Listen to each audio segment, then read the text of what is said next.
നമസ്കാരം. Raf talk ഫുട്ബോളിലേക്ക് എവർക്കും സ്വാഗതം. ലീഗയിലെ FC ബാഴ്സലോണ കിരീടം ചൂടിയല്ലോ. 29ാമത്തെ ലീഗ് കിരീടമാണ് ബാഴ്സലോണ നേടിയിരിക്കുന്നത്. ബാഴ്സ ആരാധകരൊക്കെ ഹാപ്പിയാണ്. ലയണൽ മെസ്സി ഹാപ്പിയാണ്. വാവ് മെസ്സിയുടെ പ്രതികരണം വന്നിട്ടുണ്ട്.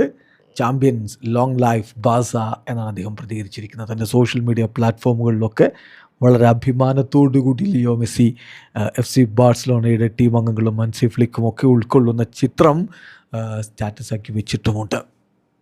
ലിയോ മെസ്സിക്ക് FC ബാഴ്സലോണയോടുള്ള സ്നേഹവും അടുപ്പവും ഒക്കെ എല്ലാവർക്കും അറിയാവുന്നതാണ്. പിന്നെ എന്തുകൊണ്ട് ബാഴ്സയിലേക്ക് മടങ്ങിയെത്തുന്നില്ല എന്ന് ചോദിച്ചാൽ അത് പ്രസിഡന്റ് ജോൻ ലാപ്പോർട്ടയുടെ ബോർഡുമായിട്ട് അത്ര നല്ല അടുപ്പമല്ല എന്ന് മാത്രമേ ഉള്ളൂ. ഭാവിയിൽ ബാഴ്സലോണയിലേക്ക് മടങ്ങിയെത്തണമെന്ന് അദ്ദേഹം ആഗ്രഹിക്കുന്നത്. അത് പ്ലെയർ എന്ന രൂപത്തിൽ ആയിക്കൊള്ളണമെന്നില്ല.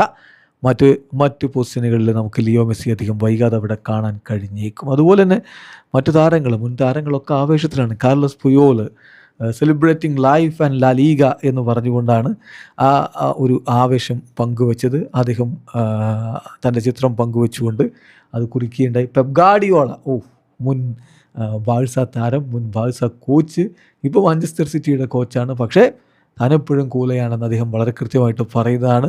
സോ അദ്ദേഹവും ആ ഒരു ആവേശം പങ്കുവെക്കുകയുണ്ടായി. എന്തായാലും ജോൻ ലാപ്പോർട്ട FC ബാഴ്സലോണയുടെ നിലവിലെ പ്രസിഡന്റ് കൃത്യമായിട്ട് പ്രതികരിച്ചു. We are celebrating tomorrow and the day after. I don't think I will stop celebrating. ഈ സന്തോഷം, ഈ ആഘോഷം അത് ഞാൻ നിർത്തുമെന്ന് എനിക്ക് തോന്നുന്നില്ല. നമ്മളിന്നും നാളെയും അത് കഴിഞ്ഞുള്ള ദിവസവും ഒക്കെ ഈ ഒരു വിജയം ആഘോഷിക്കും എന്ന് തന്നെ ജോൻ ലാപ്പോർട്ട് പറയുന്നു. ഓരോ ബാഴ്സ ആരാധകരും അങ്ങനെ തന്നെയാണ്. ബാക്ക് ടു ബാക്ക് ആയിട്ട് ലാ ലീഗ അവർ വിജയിച്ചിരിക്കുന്നു. വീഡിയോ അവസാനിക്കുന്ന ഫുട്ബോൾ ലോകത്തെ കൂടുതൽ വിശേഷങ്ങളുമായി റാഫ് ടോക്സ് എത്താം.